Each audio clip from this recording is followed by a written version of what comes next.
Finalmente, depois de tantos baits nas aberturas de Enem no Showbotai, finalmente tivemos a tão prometida luta entre o Shinra e o Burns.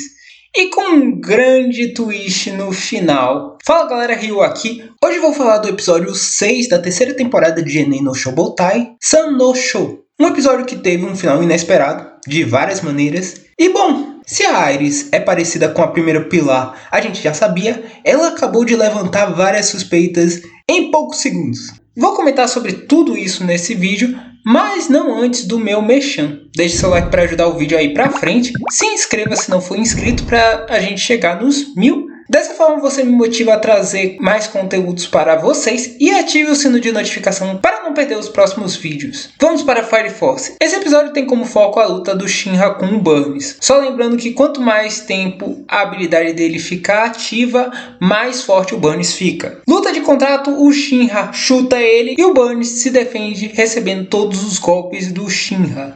E não tendo muito efeito. Burns, a habilidade dele já evoluiu. E a animação nessa primeira metade, depois do primeiro episódio com uma animação foda de ação, a luta do Arthur no episódio passado, o começo da luta do Shinra em termos de animação me pareceu bem sem graça no começo. E aí eu pensei, sério que a luta vai ser assim, fraquinha?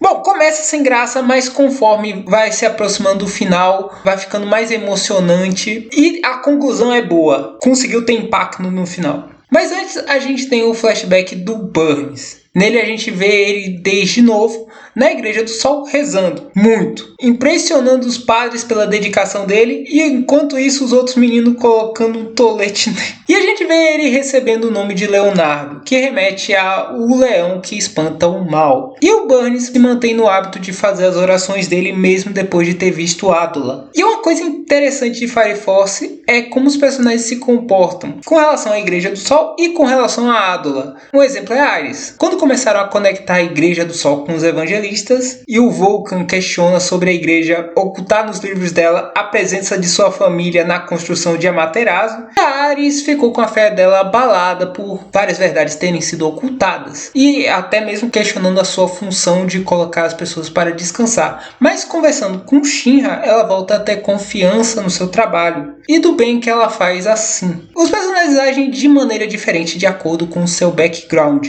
O Joker, por exemplo, ele foi criado como um assassino do Templo do Sol e teve uma infância / adolescência bem merda. E posteriormente ele foi forçado a trabalhar nas trevas para ninguém ser morto por se envolver com ele. E depois que ele vê Adula, ele questiona o Burns por continuar rezando, porque ele viu o que tem do outro lado.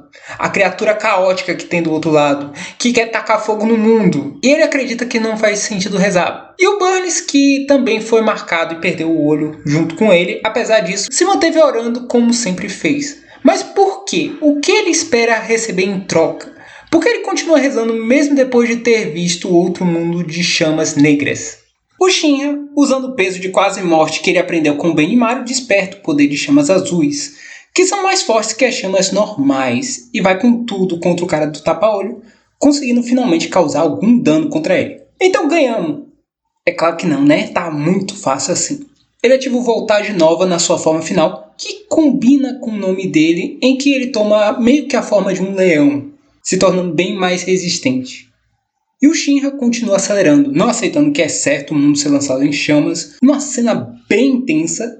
Nesse momento compensou o início sem graça, em que agora o Shinra finalmente dá o golpe final no Burns. Compensou o Shinra no começo com a cara mal feita, alguns quadros repetidos.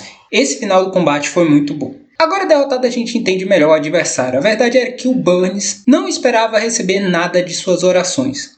Não havia objetivo nas suas preces. Eram puras e inocentes. E ele não via o objetivo dele sendo Adula, mas sim o Shinra, o protagonista. Ele acreditava que ele deveria seguir os evangelistas, porque era o desejo do mundo. Mas ele acreditava em alguém que iria parar esse plano de tornar o mundo um sol. E esse alguém, ele acreditava que era o Shinra, porque na cabeça dele os jovens deveriam carregar a esperança do mundo. Na história anteriormente, a Haumea meio que lê a mente dele, tenta ver se ele está falando a verdade sobre seguir eles. Mas naquele ponto da história parecia que ela lia mais pelas impressões do que o cara sentia, e ela tentava se guiar na conversa assim, do que saber exatamente o que ele estava pensando.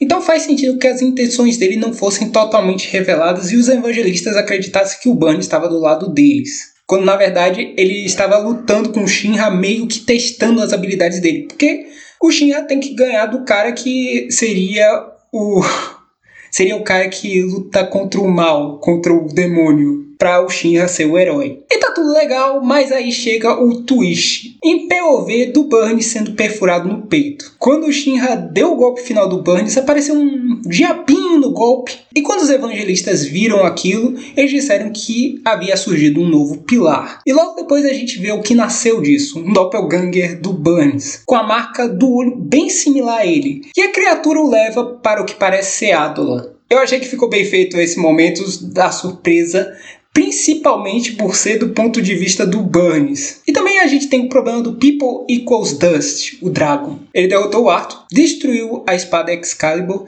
e dispara uma explosão na direção dos membros da 8ª Brigada.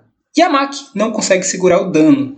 Parece que vai todo mundo morrer, mas aí algo estranho acontece. Aparece um glitch da Ares rezando e o pessoal se safa do dano. E todo mundo fica pensando que foi por causa do poder da Maki. Menos o Lich, que estava desconfiado da Ares. Estava olhando para ela como se soubesse que ela estava escondendo alguma coisa. A gente já sabe nesse ponto da história que a Ares é idêntica ao primeiro pilar, que é a mina que funciona como combustível para manter o Amaterasu funcionando, gerando energia para todo o Império. Mas muitos mistérios a gente ainda não sabe. Um deles é qual a relação da Ares com essa garota de Adola. Não é a irmã gêmea dela, porque se ela está junto desde a criação de Amaterasu, ela teria muitos e muitos anos de diferença dela. Mas com relação ao ataque do Dragon, é que ele mesmo diz que aconteceu uma bênção de Adola. Tipo quando o Sho extrai o poder de Adola do Evangelista. O Shinra também conseguiu usar esse tipo de poder mais de uma vez na série, no Amaterasu que eles encontraram na Península da China, e quando ele ficou louco contra o Hage. E dessa vez foi com a ajuda da primeiro pilar. E é aí onde eu disse que está a relação entre as duas. A história quer mostrar que a Ares usou o poder de Adola. Mas quem é o ser que deu o poder a ela, se é a garota loira ou não, não é confirmado. Bom, então todo mundo escapou vivo. Bom, agora é fugir, porque nenhum deles consegue enfrentar o Dragon.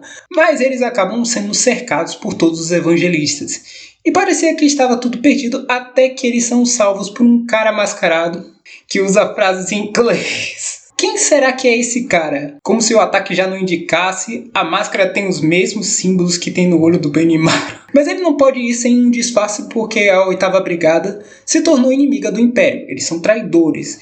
Então, para não sobrar para a brigada dele, ele vai disfarçado. Nem dá para perceber que é ele. Outra coisa que não foi explicado pra gente ainda são os doppelgangers. Durante essa terceira parte do anime, a Hibana está investigando eles e ela acredita que, descobrindo a verdade sobre eles, ela descobrirá o segredo da combustão espontânea. E o pessoal da primeira brigada descobre o diário do Hoshimiya, que trabalhava para os evangelistas e foi derrotado pelo Shinra na primeira season. E depois silenciado pelos evangelistas porque ele poderia dar com a língua nos dentes. E eles descobrem no diário dele que ele fazia visitas ao orfanato da igreja onde a Ares e a Hibana moravam. O que é bem suspeito considerando que em uma noite quase todo mundo virou infernal e o trabalho do cara era injetar o inseto de Adola nas pessoas e o que acontecia é que a maioria delas viravam infernais por causa disso. E a minoria despertava a Adola Link. E aí você vê mais suspeitas ainda sobre a Ares. Mas isso aí só nos próximos episódios. No mais é isso que eu tinha para falar do episódio. Obrigado se você assistiu até aqui. Não se esqueça de deixar o like, se inscrever. Eu fico por aqui, até mais. Laton!